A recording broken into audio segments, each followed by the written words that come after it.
just the, this is before the road was widened. But that's what happens when the signs aren't available to guide people to parking on one side of the road. It's ridiculous. The signage that I've put up has basically been letting people know that they can park on this side of the road only towards the infield line, and on this side of the road only towards the hill there. And it denotes the edge of the parking lot. It tells people they should not park in front of the dam, not because they can't use it, it's just that it's so narrow. It's so narrow with the bridge. So I feel like $100 for 5 more signs to replace the ones that were working, hopefully is a no-brainer. What I want to talk about really is the remaining issue that my signs have not dealt with is the failure of people to acknowledge that they can't unload their boats in the middle of the road. It's all day long on every summer weekend. That's not me down there, is it? No. Right. Both of these pictures offer pretty good perspective on why this is an issue, and that is when you are the person unloading your boat in the middle of the road right there, you're on the crest of the hill, you can see in both directions. It is pretty blind without a car parked there, and it's brutally blind with a car parked there from either direction. There was a little bit of a knee-jerk, here Gretchen, if you want to see, there was a little bit of kind of knee-jerk frustration from the lake host when I got initial permission. I put up a sign in the boat launch saying, please, no parking loading zone. Basically, like, don't park on the lake side in the boat ramp, because if you leave that open for people to load it, they'll be less likely to just spill into the road. And the lake hosts had a problem with that because they were there all day sitting in their lawn chair and needed to be close to their lunchbox, and they wanted to park there all day. But they don't have a lake host there anymore, so I may recall going there and talking to the Forest Society rep. Yes. Which was intriguing because the Forest Society does not own the road, nor do they own the boat ramp. Right. Nor do they own any of the parking lot or anything. It's all state. And the Forest Society lot actually begins uphill of the mode area. So the Forest Society technically has absolutely nothing to do with So this. the Forest Society owns a trail that's up. Yes. Yeah, the top of it. Right, and they own the woods, the minute the edge of the mowing. They own all that. And, granted, it's amazing that they own that. And, Sure. But, like, it's really the town's prerogative. So what do we need to do to clear up parking near the boat ramp? Yeah, so I want rough permission to put, I don't want to ask the state because they're not going to get back in touch and let them tell me no. But I want to put another sign back in that area saying, please keep this for loading and unloading, don't park here. The loading only zone. Yeah, like in the, like right under the apple tree. Underneath the tree. Yeah, exactly.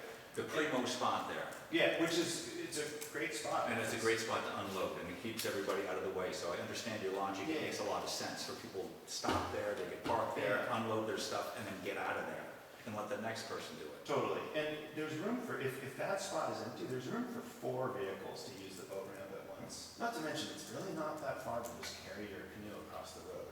No. But what I really want to do is see about having a sign, ideally 2, made that makes it clear, and it's not me like pulling letters and numbers and making things that look like some idiot made them, because an idiot made them. But like have an actual sign made that says the road is not a loading area, because there's a boat in the middle of the traveled lane about 50% of the time I drive A by. professional looking sign that Yeah, looks like the yeah. state could have put it up, but it's really us. Well, no, it's not.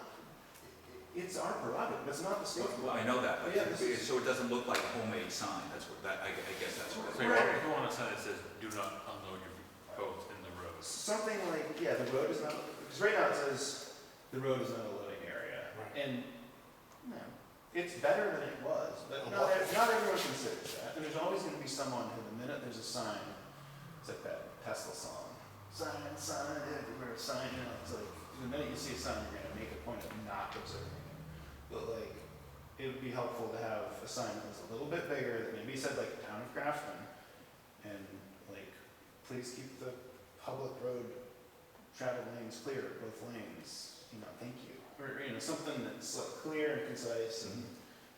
If you hear sirens and your car's in the road, they are not gonna stop. Right, well, that was, Bob's take on it, is he's just come through with the wing on How in the about middle of the something, summer. my experience has been is when you just have a sign that has nothing but words on it, they really don't bother to stop and read it, but if you've got some kind of illustration, such as you had a boat and a car and a cross going across it, that's more something that That's not a bad attracts idea. their attention, that they're able to see.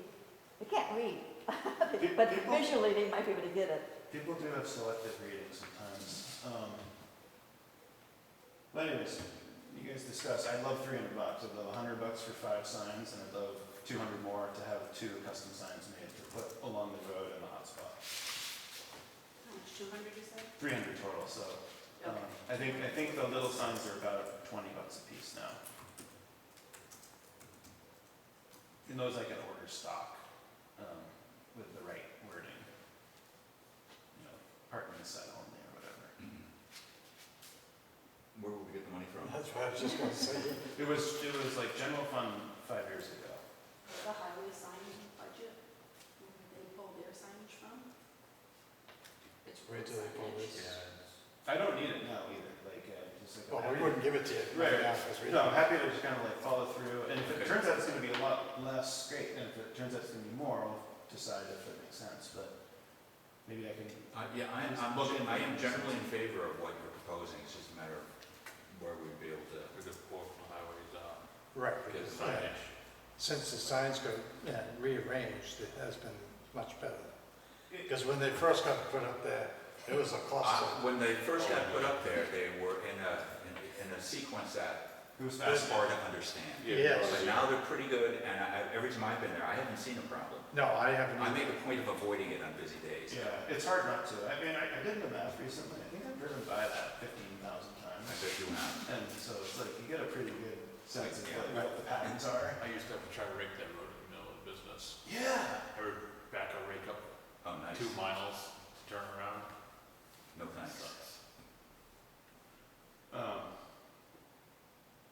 Anyway, I can do a little more research and get back to you. Who makes a sign and how big it can be. Well, I don't know. Up to you guys. yeah, with, Where do we get our signs? with the highway, From the correctional facility. yes, but where's the, Could they make these signs? yes, they could.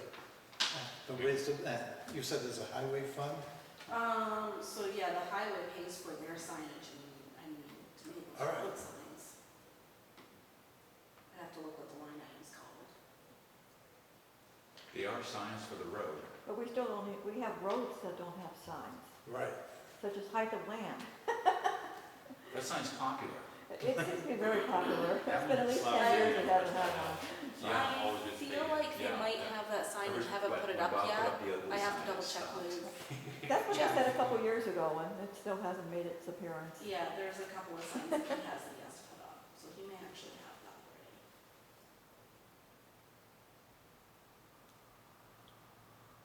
Then I'd make a motion, take it out of the, Okay, I'll second. Take it out of what? the highway sign. If Angus gives you what he wants him to say, can we check the state pen and see if they can make them?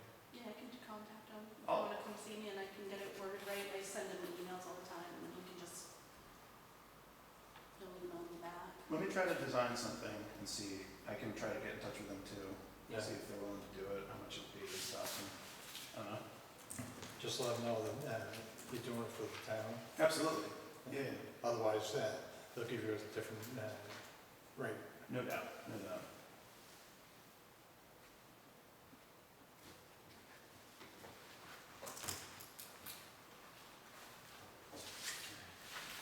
You want these for any reason? No, we can keep it. You may need them again. Great, no, understood. Might get worse. I hope not. This, I feel like, is the most striking component here, is that this irrefutably demonstrates that it is primarily used as a road. Like, the traveled way is very clear on the bird's eye view. It's like, just because someone dragged their kayak, this doesn't mean the road ends there. All right, can I talk about the other thing? Yeah. Okay. 1877, James Quigg gave the town of Grafton effectively the development rights to the Quigg property. Do you guys know where that is? Yeah. The tree farm gate on Kinsman.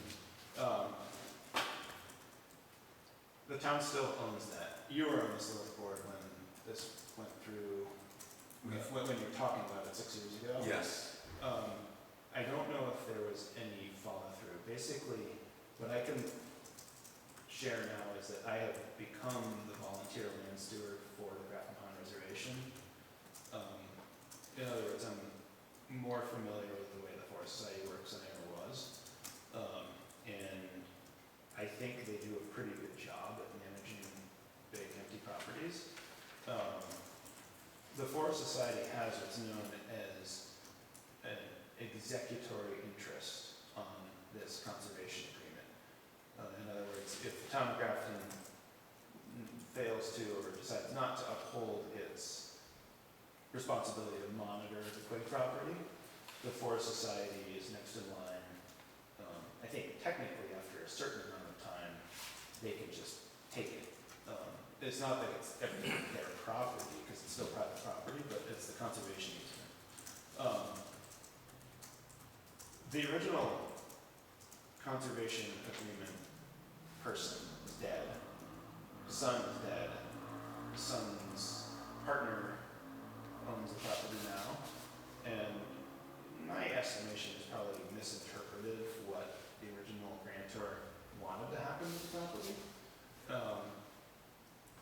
Namely, I have a number of things with Quigg originally saying,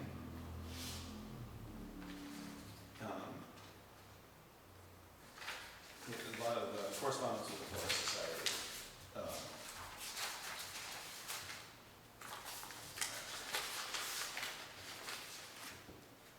From the time I became a member of the Forest Society, I've been impressed with the nature and quality of the work the Forest Society was doing. My instinctive choice was your organization. We agreed that the Forest Society has considerable clout and they're our choice. This is in a letter to the Forest Society after the Forest Society said, well, we'll do this, but maybe you should check with your town first.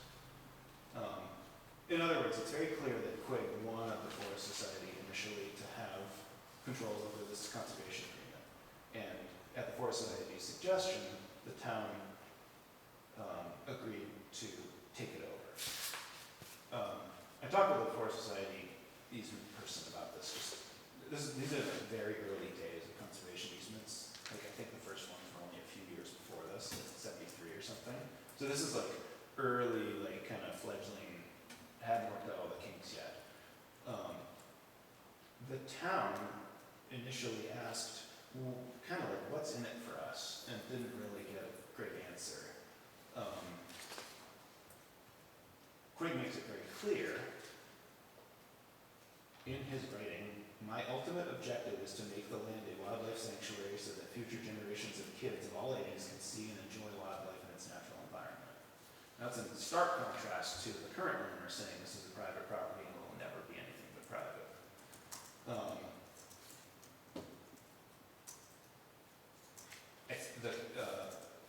Off to the side, the Forest Society has, depending on how we want to look at it, it's either like nudged us or pestered us to monitor this property as often as they typically do. Now, according to the Municipal Association, the municipality as the easement holder has a duty to monitor activities on or changes to the conserved property generally once a year. The Forest Society doesn't know a frequency other than once a year for any of their stuff. Like when me monitoring Grafton Pond Reservation, it's like once a year at least. There's no reason for us to believe it shouldn't happen once a year. My opinion is that if the town gets absolutely nothing from having this, we should not have the liability to monitor the property. However, the Forest Society makes it very clear. How do they want us to monitor this? They want us to walk 400 acres? Yes. And so my proposal is one of two things. Either let me talk to the landowner, not in any sort of binding way, but inquire if there's a way to let her know that there are liability protection laws in place, that she does not have to fear for the public, for lawsuits for public walking on the property, and that if the town of Grafton is to keep this agreement, it needs to be amended, as we agreed to be able to do in 2018 on the town warrant, so that the property is open to public foot traffic. If she does not like that, I think we should pull out, because if there's nothing in it for the town, let's let the Forest Society deal with it. Right, I see two different things here. Now, one, he wanted the town to have control over it, and then the current owner says it's all private property. Well, he wanted the town to have the easement holder, be the easement holder. There are drafts of this that were not, this is all kind of like rushed along, and, it's the 70s, it's like, snail mail, and every one of these correspondences is like, oh, I've been really busy recently, it's pretty funny, but, I just think that, another thing in this town and city is, does the town and city have the resources and expertise to monitor the property? Experience has shown that conservation easements do not necessarily remain unchanged over time, and future circumstances can be hard to predict. And a town or city's biggest risk lies in not monitoring or enforcing the easements they hold. So, with all those things, I would think that it would be wise to speak with the landowner, ask her if there's anything we can do to make her okay with changing the easement to permit public access. And if she's not okay with that, I think we should pull out and let the Forest Society have it, because they will have the legal firepower and wherewithal to make sure it stays in conservation, where, as far as I'm concerned, we basically don't. That sounds reasonable, doesn't it? Yeah, because This isn't gonna happen overnight, but, No. this is like a process, like it doesn't. It might be another 50 years before. Right, And I just don't know how it's gonna go. right. With the current landowners, there'll be subsequent owners too, who might have a different opinion. Just don't want to end up like some of the other things that's happened in town that, oh, we'll do this, and then 8 years later, here we are again, talking about the same thing. Right. Yeah. Totally. Well, like a whole new select board. Forest Society saying, in response to Clay, being the devil's advocate is easy once you decide to place yourself in the shoes of a future owner who is looking for any means to get around the provisions of the conservation deed. Like, all these letters are basically confirming the wherewithal and the clout that the Forest Society has in making these things leak tight. And the original owner wanted to use them. And when I talked to the Forest Society about this, they said that because changes to conservation easements need to go through the Attorney General's office, and they would, if the Attorney General was provided with this, they would be virtually unwilling to let the Forest Society leave the agreement. Or they wouldn't be willing to kick them out. Because the landowner, in her correspondence with the town 6 years ago, said, if the Forest Society is being too pushy, I suggest you find another executory interest. So it's very obvious that she's trying to find ways to make it less stringent.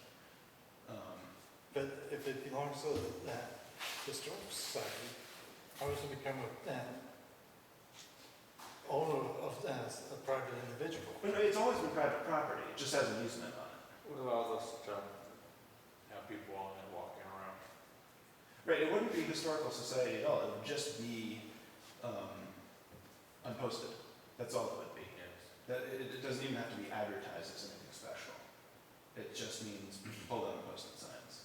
So it's currently posted. It's heavily posted, and I was under the false impression that that road was a public road and that they were skating. It was thrown up a long time ago, and so that's. My house lot tree farms couldn't be gated anyways, I don't know. It's definitely a private property. I think. like even private, I thought tree farms could not be gated. I don't know. Can I say something? Give us a minute. Okay. Maybe not enough there.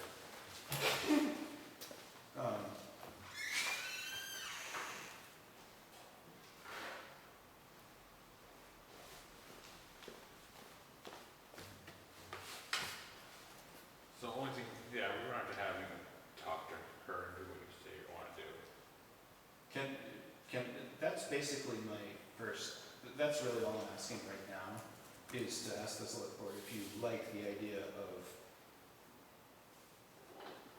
asking if there's a way to have something in it for the town, and if not, to like loosely agree to work towards letting the Forest Society have it entirely. Because if there's nothing in it for the town, it's a waste of our resources. So you would like to act as an agent to contact the owner? I'd like to be able to speak to the owner, not in a legally binding way, but just in a conversation with her, as someone who is familiar with the town government and also familiar with the Forest Society. Well, you're chairman of the planning board. Right, and which is- you're coming to the select board to talk about this. I think you're pretty qualified to go ahead and have that conversation.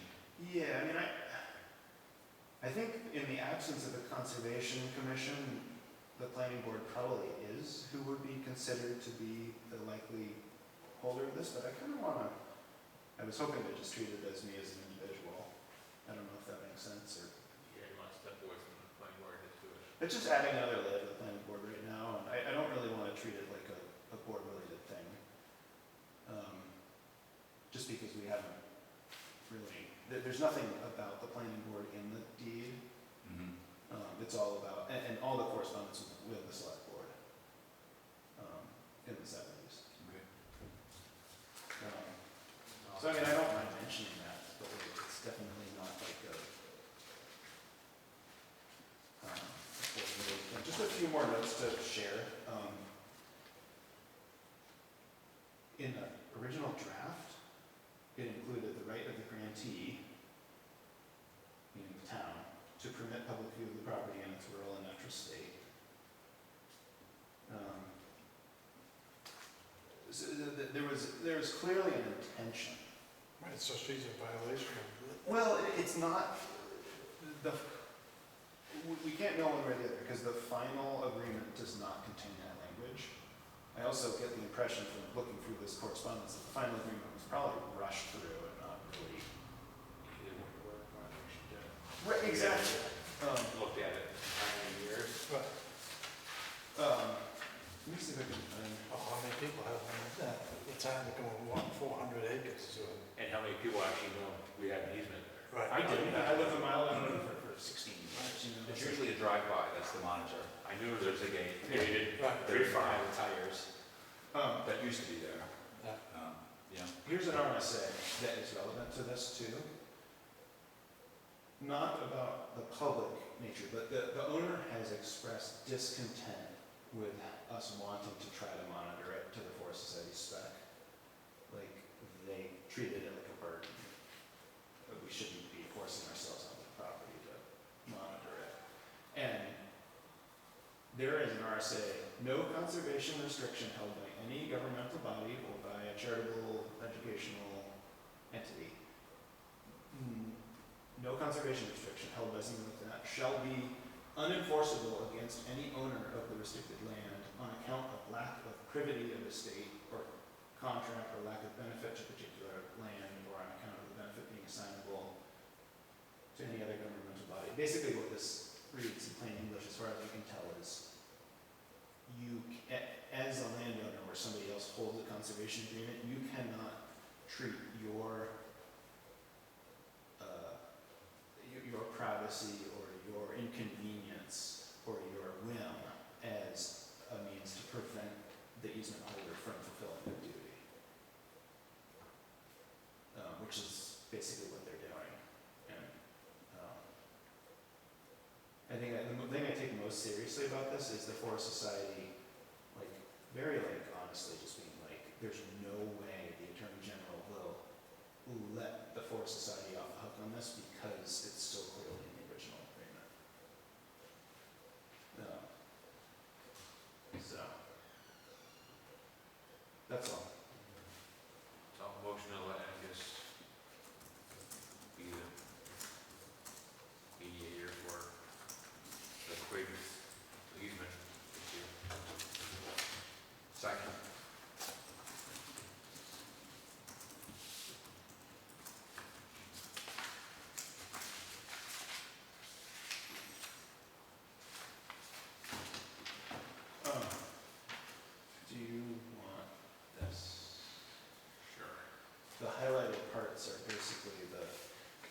that's the conservation agreement, which is in the registry. And I highlighted the parts that I thought were basically relevant. I only have one copy of the correspondence that includes Quig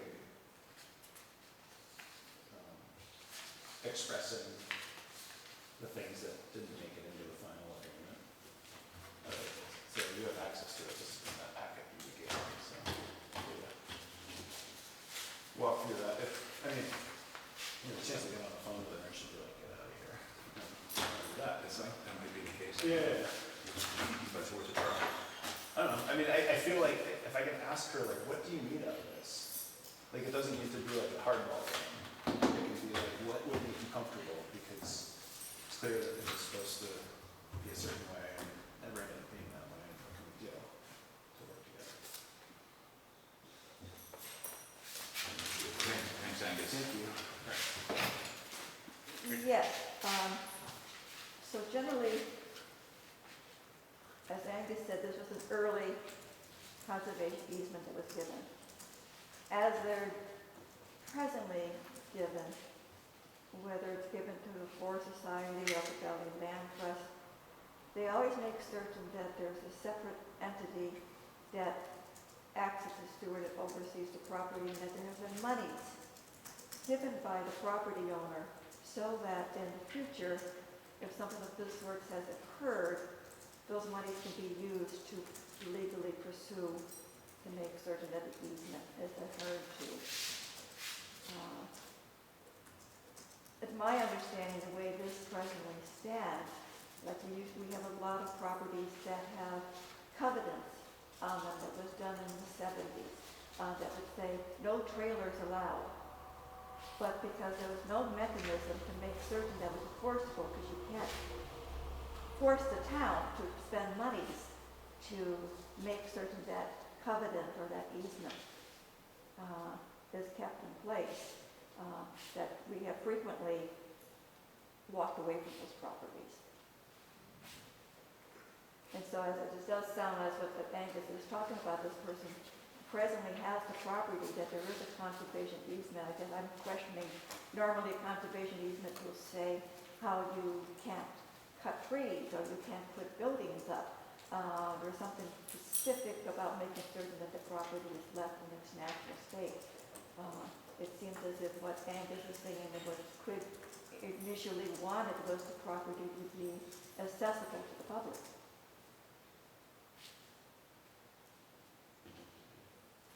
But yet, the public hasn't been aware of the fact that it has access to that property. Well, I don't think it technically does, because it never, that language never made it into the I never made it. registry, into the actual. So what is conservation easement supposed to be, or that's put onto the property? What does it specify? It's, the town owns the development rights, basically. Like, it cannot be, you can't build more roads, you can't have businesses there, you can't build more houses, like, you can't subdivide it. Property should be maintained forever as open space devoted to agricultural, forestry, and general conservation purposes.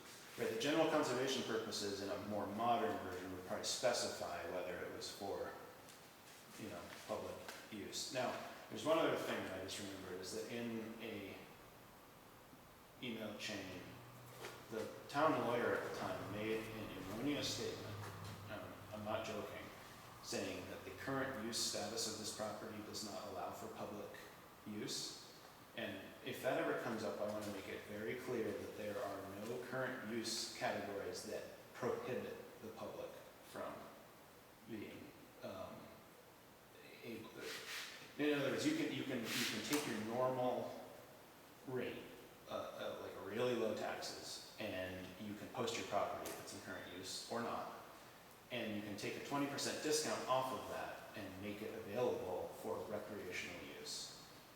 But those are the two categories. There is no current use category that forbids the public to enter your property. And the town lawyer. Yeah, post current use. You can. No, you If can it's post it, but your current use If it's category. agricultural, if it's recreational, you can. Right, recreational is opened up to the public, but Yes. all the other categories, yes, you could tell people they can't come on the property. Yeah. But you can also not you can also open it up, you can reserve the right to open it and close it. In other words, the town council had made it sound as though the category of current use that this property in is not compatible with potential public use, and that is simply not true. Is it in recreational use? No, it's not. He's just saying that if a person wants to open it up to the public, they can. They don't. Like my property is part of the Isinglass Trail ski network. I don't have a 20% conservation deduction, but I don't post my property and I don't need to. And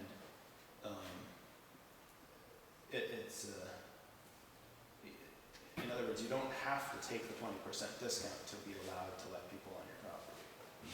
You only, if you do take the discount, you're obligated to let people on your property. And that was a distinction that I was very, very shocked to see someone in Bernie Waugh's office say, because it's just not true. Is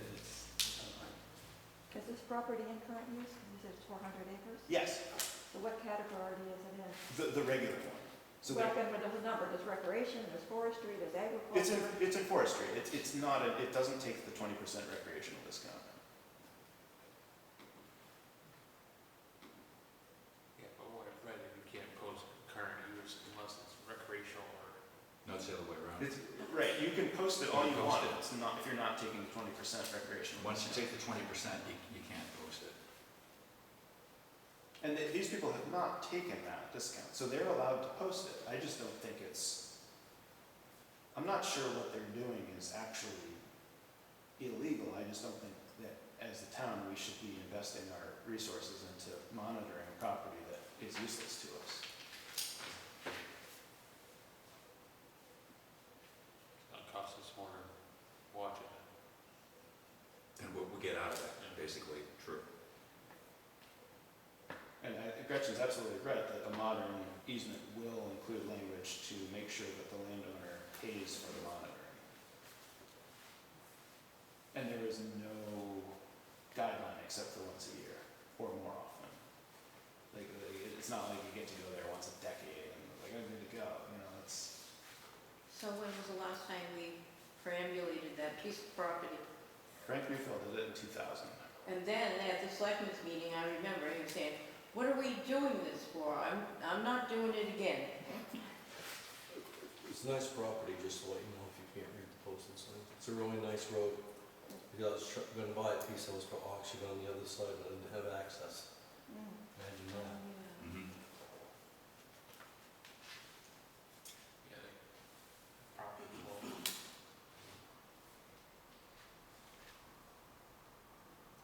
Okay. Thank you, Angus. Thank you. All right, I'm gonna go see if I can put Amy to bed. Very Catch her much. before she's asleep. Thanks for hearing this all out. Yeah, no problem. Gretchen?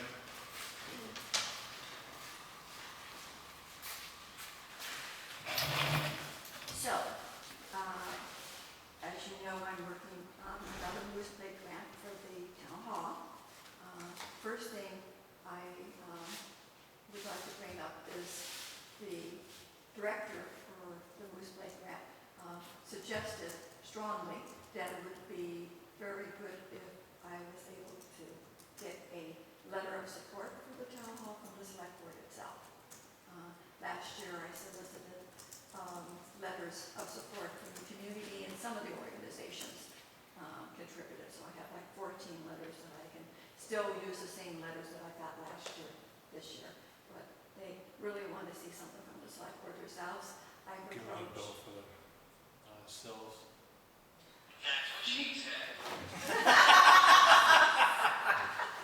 But if proof that we just spent, what, 20 grand on sills, It's not a letter of support. it doesn't show support that we want to repair this building. We support. Well, that will And be. we put our money where our mouth is. That's both the site work that we did last year, which I think was about 11,000, it was under 11,000, I think. And the sill work that we have done this year will be highlighted in my request for the application, that we have expended that money, and also the fact that we have increased, the 15,000. But I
recommendations that was done for the assessment. The next project that should be done is a vapor barrier. It should be put in place, and I'm meeting with a contractor tomorrow Over there. over there. So if you got the ramp, it's been highly suggested that wall there, water seemed to get into it and started rotting the wall out. You may have to look at that, about repairing that Oh, wall. you're talking about the wall as where you come on the porch you're talking about? As you go down the ramp, where the water comes off the roof, it comes down the roof onto that wall, it's got into the boards. It started to. I'm trying to visualize where there, you're not talking about where he just fixed things at. Yes. Yeah, that's what Right he's above talking it. about. He did the sills only. No, he didn't, he did up above. Did he do the whole wall? He didn't do the whole wall, but went up to where the road, where it was rotten at, so we poured the boards, I saw where he poured the boards. And he's redone the flashing that is there also, because that was the problem, wasn't what was coming off from the ramp. It was, when the porch was added, it was not pitched properly, and then of course the sills had rotten out underneath the door. And so that allowed that all to drop, that's why the door wasn't closable. It's closable now. That's nice. Yes, it actually closes now. And so that water was coming, sheeting directly off from that roof into that corner, and that's what went down and rotted, that's what rotted out those sills. And it wasn't any flashing there, and why they did, when they re-roofed it, 2016, I think is when that was done. Why it wasn't included with the RFP for them to re-flash that corner and replace those clapboards at that time, I don't know. But that all those boards have been pulled off of there, and the planking's been replaced. He has fixed it. That has been part of the inclusion of what's necessary. He will also be going in, is inside where the vestibule is at. It isn't seated up against the building itself, that wall, so he will be caulking that and putting the board up on that so that we no longer have wind coming through that area. So it's going to make it so much better tight. He's supposed to paint the clapboards when he's finished. So he does up there, it's like it has the vapor barrier, and then I met with a person on the floor. They're going to give me different proposals of what to do with the floor, and depending upon what direction the select board want to do, whether it would be something, he's going to give me a proposal just to take care of the humps that have to be there, and pulling up the boards, and taking care of the subflooring, and putting everything back in place in a number of spots. Giving me another bid for looking at replacing all of the flooring, pulling the flooring up from basically half of the building, and replacing all of those boards. So basically from where you're coming from the side, going to the vestibule, back to the kitchen, and then he's going to give me a third bid to do the whole floor completely over. And those two second options were not included in the assessment that was done on the building.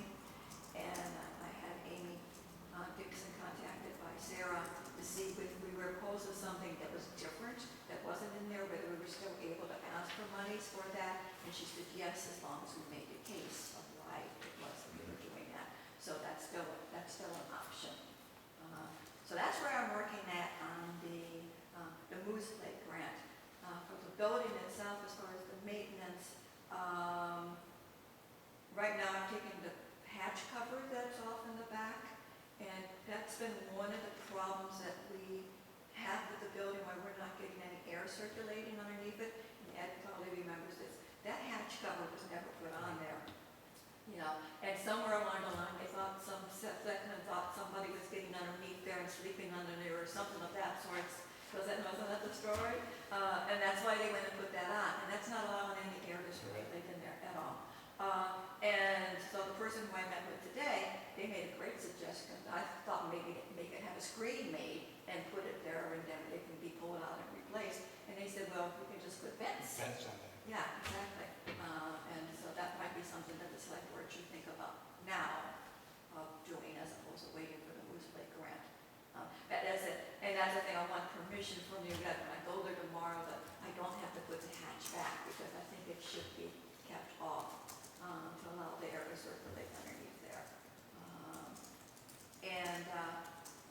discussion of maybe a possibility of a dehumidifier. But we went underneath there today and there was no indications that there was a moisture problem in there.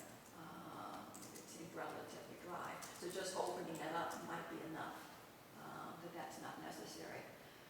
It was pointed out to me by people who've been using the hall that where you come at the side entrance, that at the bottom of the step it's cooling water.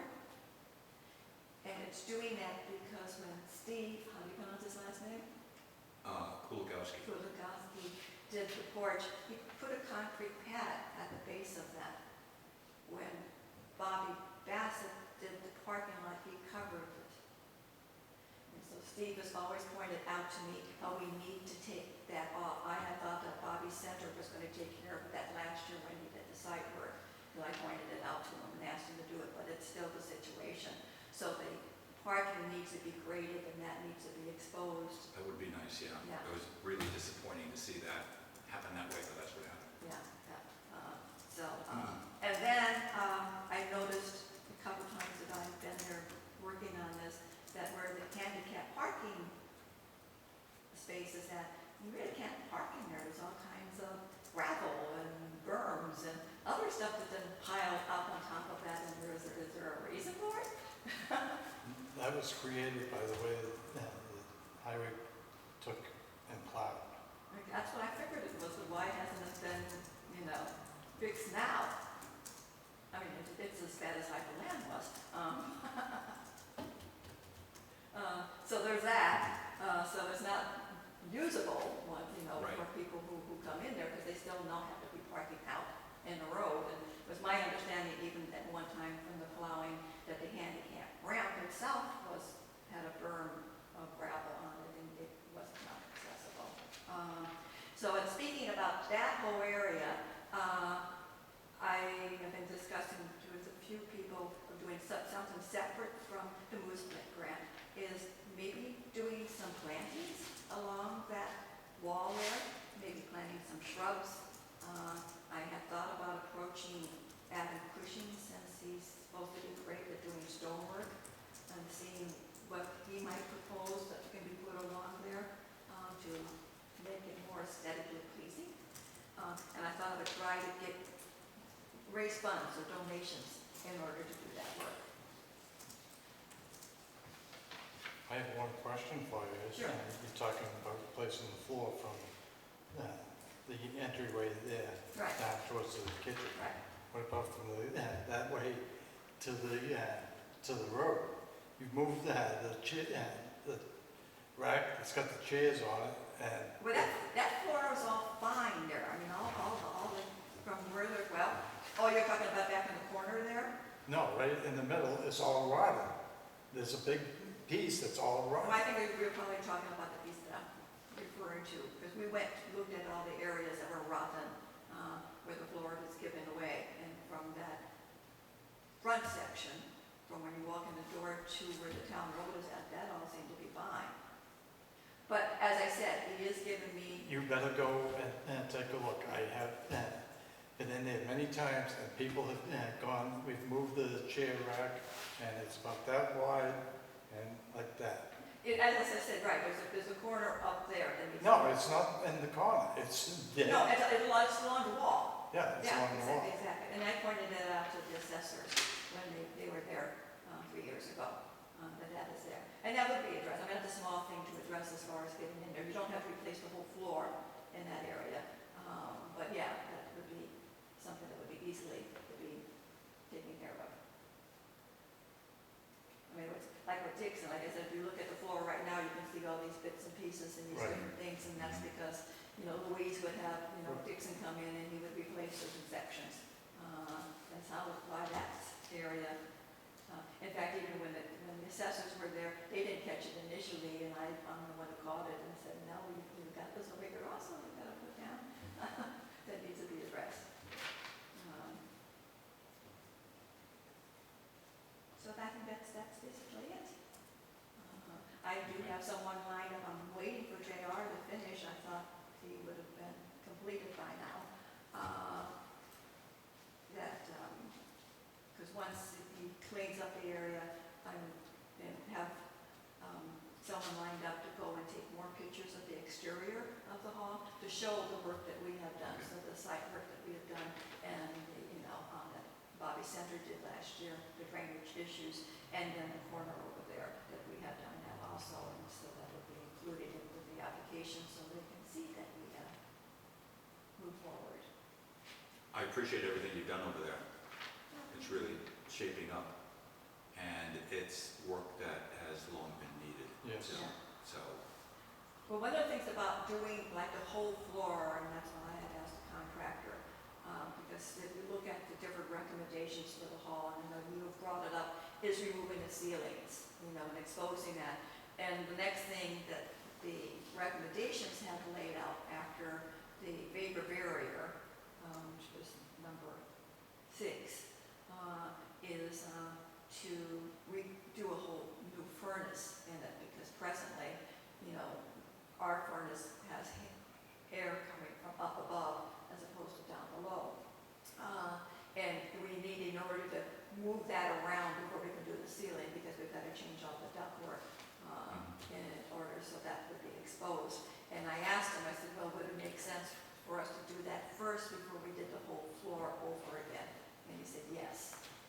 But the humps is something that we can dealt with now. okay. But if we're wanting to do the whole finished floor, then that would be Well, it something. makes sense if we're gonna work on the ceiling, we don't wanna muck up the floor. Exactly. But we do wanna get rid of the humps, so. We want to get rid of the humps, right, exactly, and it might be advisable that at least for the time being, we Yeah. don't know when we're going